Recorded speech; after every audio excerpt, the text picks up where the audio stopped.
on écrit l'équation. Dessous, on écrit l'égalité avec les solutions que vous avez trouvées. Pardon, c'était 2 fois 1 plus 3 fois 1 égale 5. On tire un trait. On soustrait ici pour faire disparaître les 5. Donc vous aurez 2 fois x moins 1 plus 3 fois y moins 1 égale 0. On envoie l'un des deux de l'autre côté. Donc ici 2y va être égal à 3 fois 1 moins y. Alors, vous voyez, on change ici le sens. Et là, on utilise le théorème de Gauss. Donc, vous voyez, 2 divise donc 3 fois 1 moins y. Donc ça divise un produit. 2 et 3 sont premiers entre eux. Et ça, c'est vraiment le théorème de Gauss. Voilà, vous indiquez ici le théorème de Gauss.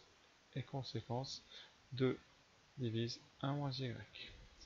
La conséquence, c'est que il existe un nombre k antirelatif tel que eh bien, 1 moins y vaut 2 fois k.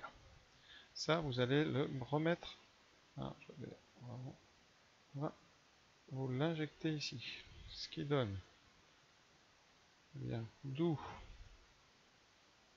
2 fois x moins 1 égale 3 fois 2k. On simplifie par 2. Donc, eh bien, ça donne x moins 1 égale 3k. X égale 1 plus 3k. Alors, qu'est-ce qu'on vient de faire? Eh bien, on vient de montrer que, ici, le début, c'est que si x et y sont solutions, c'est-à-dire si le couple x, y est solution, pour être plus clair, alors, on va écrire ici, si x, y est solution de l'équation 2, simplifiée, alors, eh bien, il s'écrit x vaut 1 plus 3k, et y vaut, donc je le trouve d'ici, 1 moins 2k avec k appartenant à z. Voilà. Alors on nous demande maintenant d'énumérer tous les couples x, y avec x entre moins 10 et 10. Donc je rappelle que x s'écrit 1 plus 3k, et donc, et 1 plus 3k c'est croissant avec la valeur de k. Donc une fois qu'on aura trouvé le premier, eh bien, il suffira d'augmenter la valeur. Donc, alors je vous rappelle, donc, pour moins 4, ça fait 1, moins 12, ça fait moins 11, donc on n'y est pas encore, donc on va aller à moins 3, et à moins 3, vous avez 1, moins 3, moins 8. Alors, ça marche. Donc les valeurs de x, ce sera donc de k, c'est donc moins 3, moins 2, jusqu'à temps qu'on dépasse 10. Donc on va de 3 en 3, donc là vous aurez moins 2, moins 5, moins 1, moins 2, ensuite 0, 1, 1, 4, 2, 7, 3, 10, et on va mettre 4, 13 pour montrer qu'on est sorti. Donc les valeurs qui nous intéressent, eh bien, ça c'est pas bon, ça c'est pas bon, et comme vous êtes avec une fonction croissante, en tout cas, x grandit. Après, une fois que vous avez passé 13, ça sera plus grand, et une fois que vous êtes à moins 11, ça sera plus petit. Vous avez donc 1, 2, 3, 4, 5, 6, 7 couples possibles. Et on va calculer à chaque fois y. Donc y, ça sera 1 moins 2k. J'ai gardé les valeurs de k en colonne. Donc 1 plus 6 qui fait 7. Et c'est donc, ça divise, ça descend à chaque fois de 2. Donc ici, pour moins 2, vous aurez 5, puis 3, puis 1. Là, on retrouve le couple qu'on a trouvé, hein, le couple particulier. Ensuite, moins 1, moins f2, moins 3, moins f2, moins 5. Voilà tous les couples solutions. Ici, donc après, bien, vous les énumérez. Je sais pas, après, si vous avez peur au bac, vous faites la suite. Voilà, c'est-à-dire vous les écrivez tous. C'est un petit peu laborieux quand même.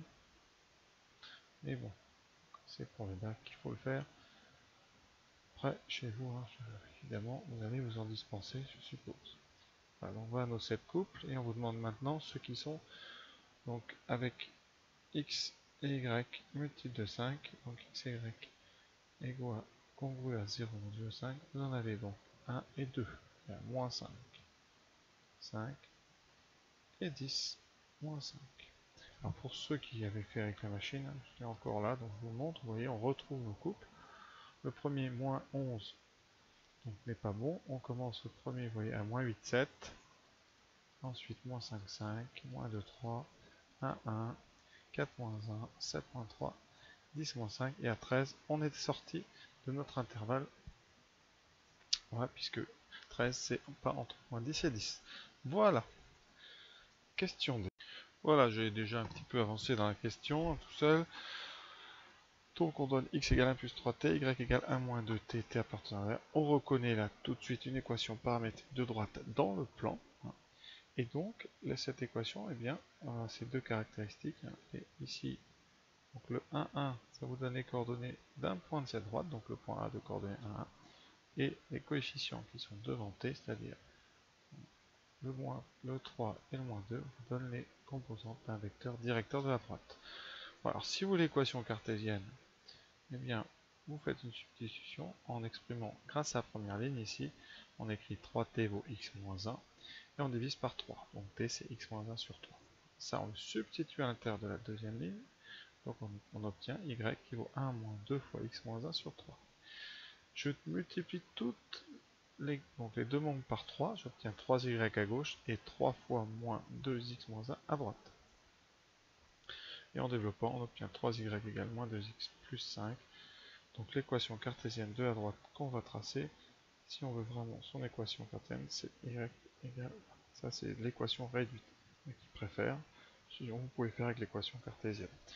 Voilà, alors après, bon, j'ai fait ça sur GeoGebra, j'ai placé mon point A de coordonnées 1, 1, j'ai placé le bon vecteur directeur, vous pouvez voir ici, on avance de 3 unités, on descend de 2, et voilà, et on peut remarquer ici, coordonnées à l'origine, c'est bien moins 2 tiers à peu près, et pour nous rendre compte, si vous voulez, j'affiche, eh bien, l'algèbre, là vous avez l'équation de la droite, vous voyez, si je la mets sous la forme cartésienne, j'obtiens 2x plus 3y égale 5.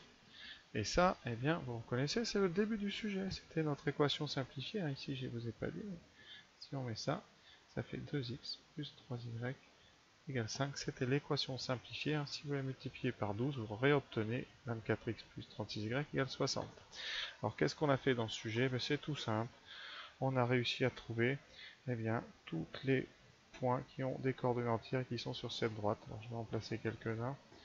Vous avez donc le 1, 1. Ici, vous avez donc 4 moins 1, vous avez ici celui-là, et vous voyez, vous en trouvez. Alors ça devient très simple hein, une fois qu'on a compris.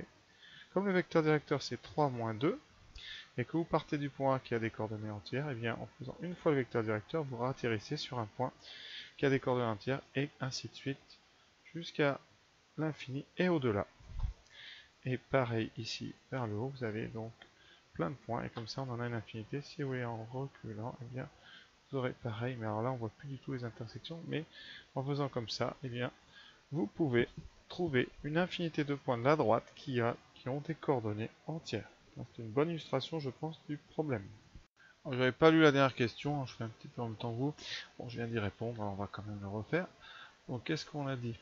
On a dit que l'équation, donc l'ensemble E, donc c'est la droite d'équation 3, donc c'était 2x plus 3y égale 5. Première chose. Deuxième chose, je rappelle que S, c'est l'ensemble, alors on va l'écrire en français, ensemble des couples d'entiers, solution de 2x plus 5 plus 3y égale 5. Vous voyez déjà, il y a un lien très fort entre les deux. Alors comme rédaction, je vous propose de dire donc x, y, solution de l'équation 2. L'équation 2, je rappelle, elle est encore ici. Voilà, je n'ai pas pris de marqueur, pardon. Voilà. Et bien ça équivaut au fait que le point de coordonnées x, y appartient à E, donc l'ensemble des points de coordonnées x, y et x, y entiers. Donc comment caractériser S? Et bien S c'est tout simplement, comme j'ai dit, l'ensemble des points de la droite donc on vient de tracer qui sont à coordonnées entières. Donc voilà, j'espère que, enfin je vais quand même faire la conclusion, je n'aime pas bâcler. Voilà, vous pouvez écrire donc S est l'ensemble des coordonnées entières des points de la droite D d'équation 2x plus 3y égale 5. Voilà, j'espère que ce sujet vous a plu, et à très bientôt pour un autre, évidemment.